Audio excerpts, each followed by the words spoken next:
My son pulled my front door shut from the inside and said through the gap, "Tyler, Dad, this is not a good time. My wife's family is having dinner. Please come back later."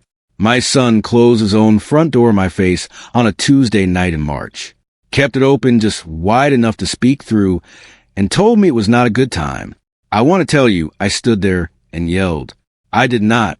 I said, "Sure, son," turned around, and drove somewhere a lot more useful than back home.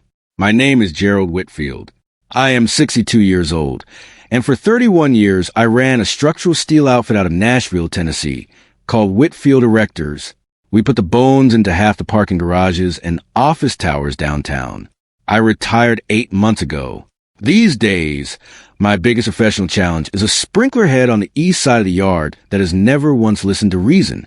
My wife Eleanor and I have been married 34 years. We have one son, Tyler, 33 years old, a real estate agent here in Nashville, married 2 years ago to a woman named Bailey. The house Tyler pulled that door shut on me in front was mine, paid off in full 9 years ago. Hold on to that detail. Eleanor is 60 years old and spent 26 years as a school administrator before she retired. She runs our household the way she used to run a building full of teenagers, with total command and very little patience for nonsense. She is the funniest person I have ever met, though she would tell you that's only because I set a low bar for the competition. Married at 28, I have never regretted a single year of it. My best friend is Roland 64 years old, an insurance claims adjuster who has spent 4 decades convincing people their water damage is, in fact, pre-existing. We met in 1986 loading drywall onto a truck in a rainstorm and have not stopped talking since. Roland calls me every Sunday at 9 o'clock in the morning whether I answer or not, and he refuses to discuss anything serious until he finishes his coffee. A normal Saturday for us is Eleanor in the garden, me pretending to fix something in the garage that doesn't need fixing, and Roland wandering over uninvited around noon, because he claims he can smell when I've started the grill from 6 blocks away. 14 months ago, I had a kidney stone that needed a short outpatient procedure at Cumberland General. Nothing serious, but Eleanor was out of town visiting her sister, and Tyler sat with me. Before they wheeled me back, he handed me a document and said it was standard, the kind of thing the hospital business office asks families to sign, so someone could act on your behalf if the sedation runs long. He said he kept a version of it on hand from his real estate work, for clients who need somebody to sign at a closing while they're traveling. That part was true. It just wasn't the whole truth. I was groggy. I trusted my son, and I signed a durable power of attorney without reading past the first page. I did not know it authorized him to handle real property. I did not think to ask for a while. Nothing happened with it, and I forgot the document existed. Then in September, Bailey's father, Dale, lost his job at a distribution center in Clarksville, and her parents lost their apartment 2 weeks later.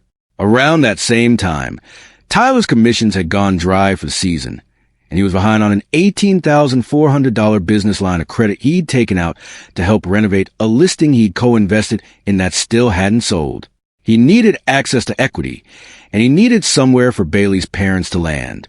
In October, using that power of attorney, he executed a quitclaim deed, moving the Cheswick Drive house into something called the Whitfield Family Trust, with himself listed as trustee, and moved Dale and his wife into the spare bedroom. I did not know any of that yet.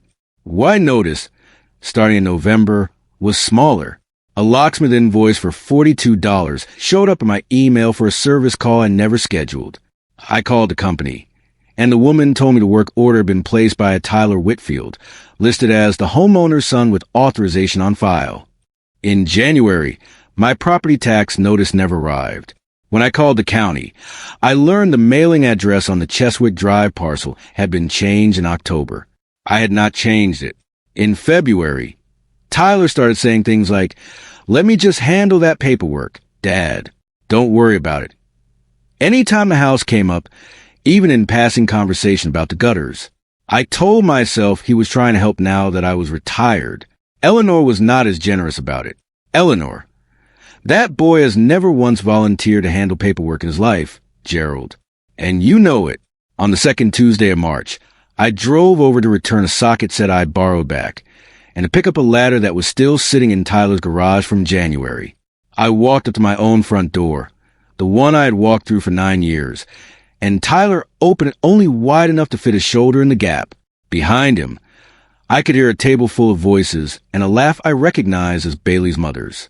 "Tyler, Dad, this is not a good time. Bailey's family is having dinner. Can you come back later?" I looked past at my own dining room table, the one I had bought at a furniture outlet on Nolansville Pike 12 years ago, and I said, "Gerald, sure, son," and I walked back to my truck. I did not call Roland from the driveway. I drove straight to the Davidson County Register of Deeds office on James Robertson Parkway, because 31 years in construction teaches you that the fastest way to know who owns a piece of ground is to go look at the recorded document yourself. The clerk pulled the file. An instrument filed in October, a quitclaim deed for the Cheswick Drive property, granting from Gerald Whitfield to the Whitfield Family Trust. At the bottom it read, "Gerald Whitfield, by Tyler Whitfield, attorney-in-fact under power of attorney dated the prior May and recorded that same October." My hands went still holding the copy. I was not looking at a forged signature.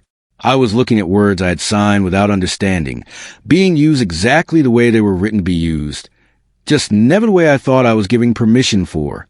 I read that line 3 times standing at the counter, while a line formed behind me.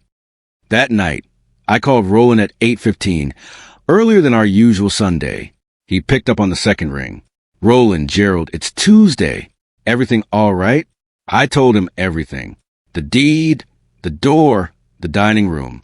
He went quiet for a second, which for Roland is unusual. "Roland, tell me you didn't sign your house over on painkillers, Gerald." "Gerald, that's close enough to what happened." "Roland, okay, first thing tomorrow, you call Vivien Cross." He'd used her 2 years back on a rental property dispute. He said she does not lose, and he meant that as a compliment and a warning. Vivien Cross has an office on West End Avenue, a real estate and fiduciary fraud attorney with a reputation for being unhurried in conversation and merciless on paper. I met with her Wednesday morning. She read the deed and the power of attorney twice each. "Vivien, this document may well have authorized him to sign real estate paperwork. That's not really the problem. The problem is Tennessee's power of attorney law requires an agent to act in the principal's best interest, in good faith, and it does not let him use your authority to benefit himself or his own family without your knowledge. That's called self-dealing, and it's a breach of fiduciary duty regardless of what the document technically permits."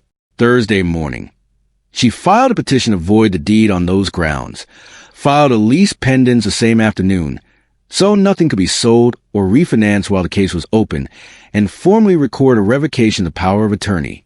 She also sent notice to Tyler's managing broker, since brokers are required to supervise their agents and generally will not keep someone affiliated once a civil fraud petition, naming them personally, becomes public record.